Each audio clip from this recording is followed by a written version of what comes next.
नमस्कार, स्वराज एक्सप्रेस देख रहे हैं आप और मैं हूं आपके साथ शिवा। चलिए शुरुआत करेंगे खास बुलेटिन की, जहां चुनाव आयोग देश भर में अब एसआईआर की तैयारी कर रही है और छत्तीसगढ़ में इसको लेकर सियासत भी शुरू हो चुकी है।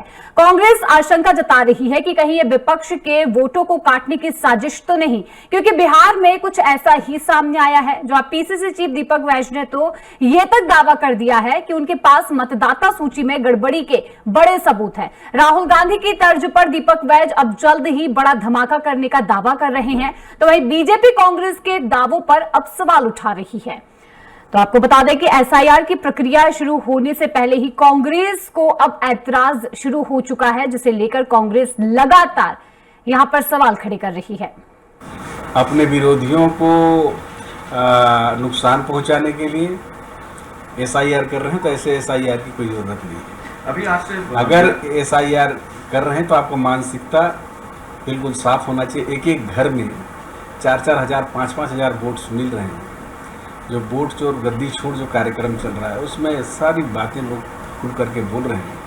किस प्रकार से एक तरफ आप वोटर लिस्ट में गलत नाम ऐड करते हैं, दूसरी तरफ से फिर कांग्रेसियों का और अपने विरोधियों का कैसे नाम काटते हैं, तो ये डबल गेम जो चल रहा है, तो एक तरह से प्रजातंत्र के लिए बहुत बड़ा ये संकट का समय है और प्रजातांत्रिक व्यवस्था को कायम रखना हम सब लोगों की चुनौती है। विजय शर्मा जी तो सिर्फ 21 लोगों का नाम लेकर बोले कि देखो हमारे अभी नाम आया 21 लोगों का। बहुत सारे जगह आप देखे होंगे हमारे जिला अध्यक्ष, हमारे कैंडिडेट, बहुत सारे लोगों ने कई जगह 51, कहीं 200, कहीं तो कुछ लोगों को लेके आए। ये देखिए ये फर्जी मतदाता है, प्रूफ हुआ है। मैंने पहले भी कहा ना, मैं हमारे पास बहुत सारा प्रूफ है। भारतीय जनता पार्टी 2 एमएलए का नाम 2 विधानसभा में है, क्या वो दोनों जगह वोट डाले क्या? ये सबसे बड़ा सवाल। नंबर 1, नंबर 2 आपको बता दूं मैं, एक अभी नगरीय निकाय चुनाव में एक ऐसा क्षेत्र है, मेरे पास प्रूफ भी है, कागज भी है, लेकिन फिर भी मैंने उनको एक बार परीक्षण करने को कहा है। उस नगर पंचायत में 3 बूथ है, तीनों बूथ में भारतीय जनता पार्टी को, एक बूथ में 191 वोट, दूसरा बूथ में 191 वोट, तीसरा बूथ में 191 वोट, और भारतीय जनता पार्टी जीतती भी है तो 191 वोट। कैसे संभव है? कैसे संभव है आप बता दीजिए। तीनों बूथ में 191, 191, 191, तीनों बूथ भारतीय जनता पार्टी को मिलता है और जीतती भी 191। बता रहा हूँ ना, बताओ ना, मैंने सिर्फ उदाहरण दे दिया। बहुत सारे प्रूफ है, जिस दिन प्रूफ लेके बैठेंगे ना जी। नगरीय निकाय का छत्तीसगढ़ की है प्रूफ हमारे पास। हाँ बिल्कुल बिल्कुल बिल्कुल। अब देखिए, अब राहुल गांधी तो सब बम फोड़ दिए है नहीं, अभी उनका एटम बम भी हो गया, हाइड्रोजन बम भी हो गया, वो फोड़ने वाले हैं अभी। तो अब हमारे पास खोजेंगे उसके अलावा राहुल गांधी से छोटा कौन सा बम है, वो बम हम लोग ही फोड़ेंगे। मैं तो खुद कवर्धा के लिए एसआईआर की मांग करता हूँ, होना ही चाहिए। किस तरीके से लोग ने फॉर्म 6 यूज कर करके अपना नाम जुड़वाया है, तो जहां भी नाम डुप्लीकेशन होता है उसको ठीक करने के लिए या कोई और संशोधन है उसका चांस लोगों को देने के लिए ये नियमित प्रक्रिया है, होनी ही चाहिए। और ये सघन पुनरीक्षण का कार्य इस बार जो किया जा रहा है वो बहुत अच्छा। एसआईआर एक अच्छी प्रक्रिया है, मतदाता सूची के शुद्धिकरण के लिए आवश्यक प्रक्रिया है, नियमित प्रक्रिया है, विशेष पुनरीक्षण और बड़ा अभियान है, यह अवश्य होना चाहिए। चलिए इसी पर खास चर्चा करेंगे, जिसके लिए हमारे साथ खास मेहमान पूर्व विधायक बीजेपी डॉक्टर विमल चोपड़ा जी और कांग्रेस प्रवक्ता वंदना राजपूत हमारे साथ जुड़ चुकी हैं। आप दोनों का मैं स्वराज एक्सप्रेस पर स्वागत करना चाहती हूं।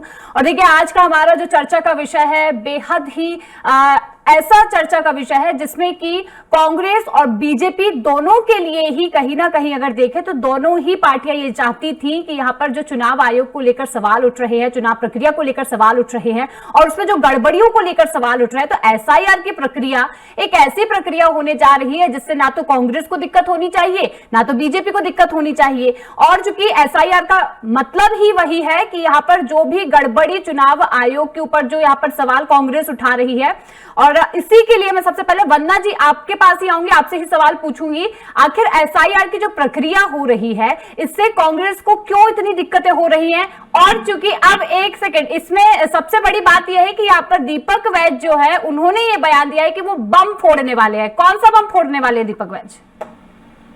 देखिए, एसआईआर का जो प्रक्रिया हो रही है उस पर हमको कोई दिक्कत नहीं है, ठीक। लेकिन जिस नीति और रीति के साथ इन लोग करते हैं, हमको उससे दिक्कत है, क्योंकि हमको मालूम है कि जब SIR होता है तो जो BLO है वो घर घर जा करके निरीक्षण करते हैं और उस निरीक्षण के आधार पर मतदाता सूची को तैयार किया जाता है। लेकिन अभी जितना भी, जैसे बिहार की बात करूं मैं, वहाँ SIR हो रहा है तो कैसा हो रहा है मैडम, ये आपकी भी जानकारी में होगा। एक कमरे में बैठ करके पुराना जो मतदाता सूची है उनसे सारा डाटा निकाल करके स्वयं फॉर्म भर रहे हैं, स्वयं साइन कर रहे हैं और उसको सबमिट कर रहे हैं। तो ऐसे SIR से क्या मतलब है? SIR है मतलब कि आप घर घर जाएंगे, घर घर जा करके उसका गहन निरीक्षण करेंगे, तभी तो SIR का मतलब है। पर SIR बीजेपी तो नहीं कर रही है ना।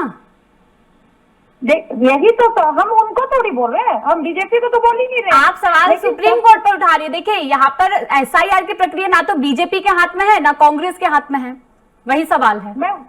मैं वही बोल रही हूँ ना, मैं वही बात बोल रही हूँ मैं जी। कि हम अगर प्रश्न पूछते हैं चुनाव आयोग से तो तकलीफ होती है बीजेपी को, हम प्रश्न पूछते हैं चुनाव आयोग से तो मिर्ची लगती है तो बीजेपी को। तो मेरे को ये समझ नहीं आता कि बीजेपी को इतनी तकलीफ और दिक्कत क्या है यार। ठीक है, चलिए दीपक वैद्य जी यहाँ पर बम फोड़ने की बात कर रहे हैं, इस पर मैं आपसे जवाब लेना चाहूंगी। लेकिन देखिए विमल जी भी है। विमल जी, मैं आपसे जानना चाहती हूँ, देखिए SIR की प्रक्रिया पर वंदना जी ये बोल रही है कि जिस तरीके से लगातार अगर SIR की प्रक्रिया हो रही है, विमल जी से मैं जवाब लेना चाहूंगी। विमल जी, डिबेट चल रहा है। हाँ जी, देखिए वंदना जी ये बोल रही है कि SIR की प्रक्रिया में भी गड़बड़ी है। हाँ, अब देखिए मैं आपको बताना चाहता हूं कि बिहार में SIR की प्रक्रिया हुई, कांग्रेस की तरफ से एक भी आपत्ति जो है अभी तक वहां नियम के हिसाब से चुनाव आयोग को नहीं दी गई है। सिर्फ हवा में बात करने से कुछ नहीं होता कि SIR में गड़बड़ी है करके। अब जो आपत्ति कर्नाटक में कांग्रेस ने उठाए, उन आपत्तियों को दूर करने का काम यदि चुनाव कर रहा है तो एक तरफ कर्नाटक में कहेंगे कि डबल मतदाता है, बाहरी मतदाता है, और दूसरे तरफ जब दूर करने की बात आएंगे तो कहेंगे कि यहाँ गड़बड़ी हो रही है वहां। अरे आप करना क्या चाहते हो? आप कोर्ट भी गए, कोर्ट ने भी कहा कि जो बिहार में SIR की प्रक्रिया है उस पर रोक हम नहीं लगाएंगे।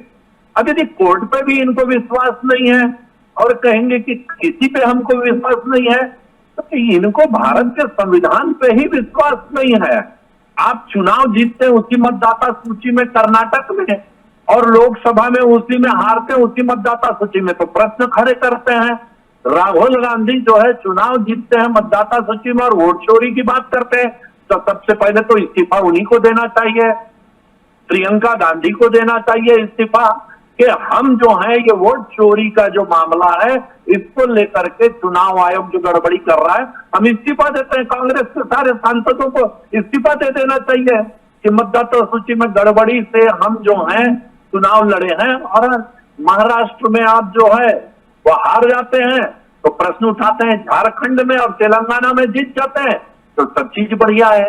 ये इस प्रकार से कांग्रेस जो है कंफ्यूजिंग पार्टी है जिसको समझ नहीं आ रहा क्या किया जाए। कल राहुल गांधी बोलते हैं मैं विपक्ष का नेता हूँ, लोकतंत्र बचाना मेरा काम नहीं है। ठीक है विमल जी, इस प्रकार की बात कर रहे हैं। ठीक है विमल जी, देखिए यहाँ पर कांग्रेस जिस तरीके से कांग्रेस यहाँ पर बम फोड़ने की बात बोली, दीपक वैद्य का बयान सामने आया। वंदना जी आपसे पूछना चाहूंगी, दीपक वैद्य का ये जो बयान है कि थोड़ा समय दीजिए, आने वाले समय में बम फोड़ेंगे, तो कर्नाटक में कौन सा बम फोड़ दिया है, महाराष्ट्र में कौन सा बम फोड़ दिया कांग्रेस ने?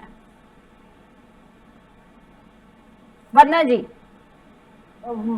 बम फूटा इसीलिए तो भारतीय जनता पार्टी के नेता लोग इतना तिलमिला रहे हैं।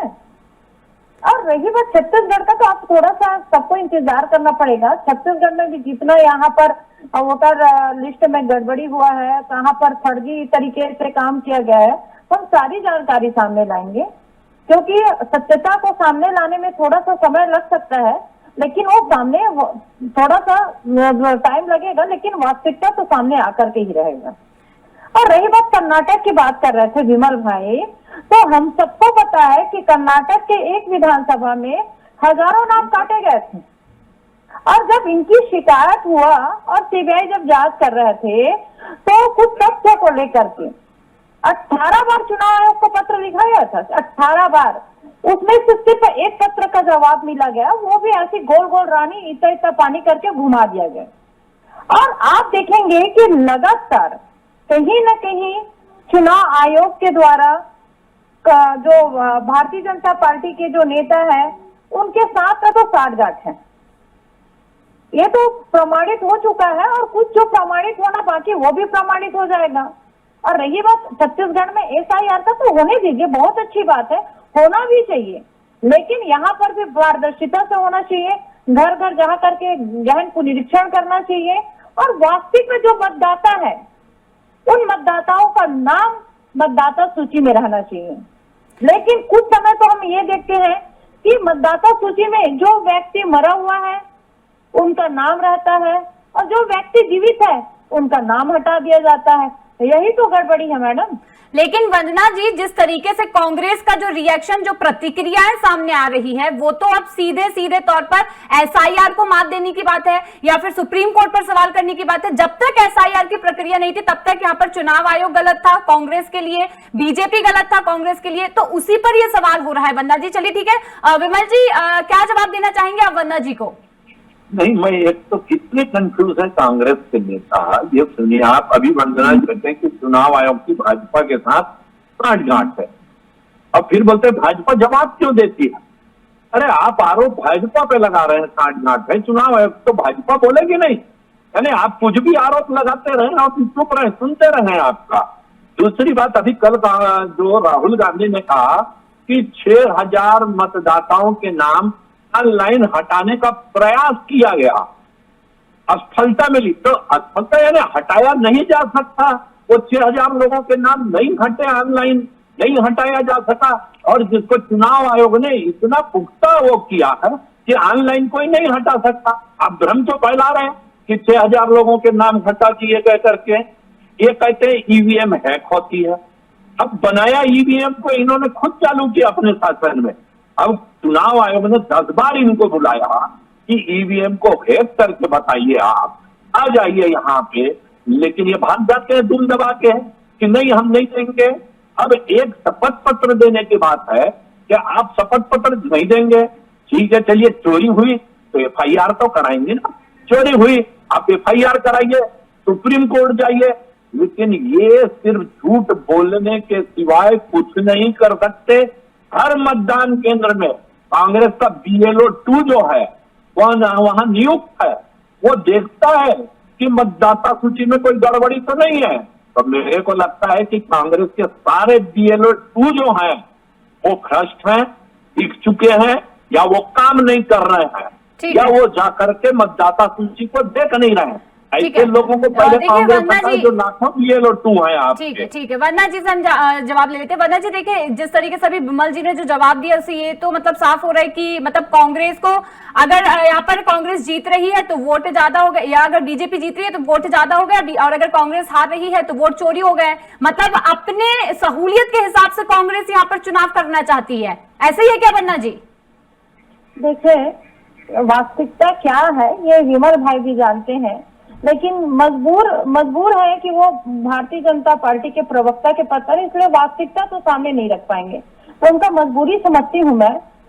हो क्या रहा है मैडम कि जिस विधानसभा में भारतीय जनता पार्टी की अपेक्षा कांग्रेस ज्यादा मजबूत है, उस विधानसभा से जो उनके जो कार्यकर्ता है, उन कार्यकर्ता को मतदाता सूची के नाम से, जो मतदाता सूची में उनके जो नाम है उसमें से काटने की कोशिश किया जा रहा है। जो कर्नाटक का जो बात है वो, तो हम यही चीज का तो विरोध कर रहे हैं। तो उसमें चुनाव आयोग का नाम क्यों सामने आ रहा है? चुनाव आयोग की मिलीभगत क्यों बोला जा रहा है? तो ये आप देखिएगा, चुनाव आयोग की मिलीभगत इसलिए बोला जा रहा है क्योंकि हम देखते हैं कि पिछले कुछ समय में चुनाव आयोग से हम कुछ अपने तरफ से निवेदन करते हैं और हमारे निवेदन को दरकिनार किया जाता है। अभी विमल जी ने बोला कि चुनाव आयोग ने यहाँ पर कांग्रेस को बुलाया, कांग्रेस नहीं आई, इस पर जवाब दे दीजिए फिर आप। नहीं, चुनाव आयोग जब जब यदि कुछ बोला है तो जो भारतीय जनता पार्टी के नेता वहां पर पहुंचे या ना पहुंचे, लेकिन कांग्रेस पार्टी के नेता पहुंच जाते हैं। और दूसरी बात, हम अगर मांगते हैं आप सीसीटीवी फुटेज दे दीजिए भैया, तो विमल जी। नियम कानून को बदल दिए कि 45 दिन के अंदर सीसीटीवी फुटेज को हटा दिया जाएगा, जबकि हमको सबको पता है कि 6 महीना से लेकर के 1 साल तक वो सीसीटीवी फुटेज रहना चाहिए, क्योंकि जब किसी भी पार्टी को इनकी जरूरत पड़े तो एक प्रमाणिकता के आधार पर हम उसको वहां पर पेश कर सकते हैं। नियम बदल रहे हैं, कानून बदल रहे हैं, अपने सुविधा के हिसाब से भारतीय जनता पार्टी काम कर रही है। ठीक है विमल जी, क्या जवाब देना चाहेंगे आप जिस तरीके से अभी यहाँ पर वंदना जी ने कहा है कि यहाँ पर बीजेपी जो है वो अपने हिसाब से ही काम कर रही है, और चूंकि अभी जी मैं ये बोलना चाहता हूँ, कांग्रेस का किसी भी संवैधानिक संस्था पे विश्वास नहीं है। आप तो ठीक है चुनाव आयोग पे नहीं तो सुप्रीम कोर्ट पे तो है ना, सुप्रीम कोर्ट तो जाइए ना आप। बिहार के मामले में सुप्रीम कोर्ट गए, वही तो सवाल है। अब कांग्रेस तो सुप्रीम कोर्ट को भी चैलेंज कर रही है, वही सवाल है विमल जी। वही, एक मिनट सुन लीजिए जी। मैं यही कह रहा हूँ, जब सुप्रीम कोर्ट जो है वक्फ बिल पे कहती है कि इसमें ये नियम हटा जाएंगे, तो कांग्रेस कहती है कि सुप्रीम कोर्ट बहुत बढ़िया है। बिल्कुल। और जब सुप्रीम कोर्ट ये कहता है कि बिहार के एसआईआर में कोई गड़बड़ी नहीं है, तो कांग्रेस कहती है सुप्रीम कोर्ट भी क्या हुआ। आपका किसी संवैधानिक संस्था पे विश्वास तो होना चाहिए। दूसरी बात आपको बोल दूं, कर्नाटक में चुनाव आयोग ने लिखित पत्र देकर के राहुल गांधी और कांग्रेस के लोगों को 5 बार अपने ऑफिस में बुलाया कि आपने जो पत्र लिखा है उसके प्रमाण दीजिए, लेकिन एक बार नहीं गए ये लोग। तीसरी बात बोल दो, इन्होंने कहा कि 45 दिन में डिलीट कर देते हैं, इसलिए कि चुनाव आयोग और हमारे संविधान में ये व्यवस्था है, आपको यदि किसी चुनाव को चैलेंज करना है तो चुनाव के 45 दिन की तिथि तक आप चैलेंज कीजिए कोर्ट में, उसके बाद उसमें कोई सुनवाई नहीं होगी। इसलिए 45 दिन तक ये डाटा रखे जाते हैं। आप कहेंगे तो हमारी जब मर्जी है तब तक रखे जाए, तो ये कांग्रेस के लोग जो हैं ये घुसपैठियों को घुसाना चाहते हैं, ये जो है फर्जी मतदान कराना चाहते हैं। कांग्रेस के लोग जो हैं झूठे आरोप लगा करके कि जिसको कहेंगे नाच ना आवे आंगन टेढ़ा, जनता इनका समर्थन नहीं करती है, तो ये बोलते हैं वोट की चोरी हो रही है।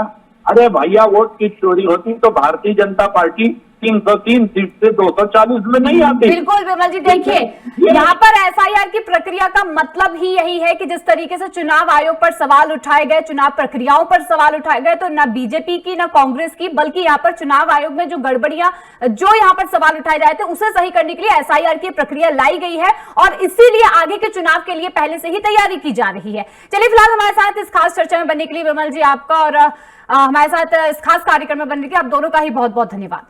तो देखिए यहाँ पर आपको बता दें कि पीसीसी चीफ ने जो बड़ा दावा किया था उसके बाद से ही लगातार जो राजनीति थी वो गर्माती हुई नजर आ रही थी, क्योंकि एसआईआर की प्रक्रिया एक ऐसी प्रक्रिया जो कि चुनाव आयोग में जो गड़बड़ी थी उसे सही करने के लिए प्रक्रिया चलाई जा रही है, और इसी पर एक खास चर्चा आज हमने की है।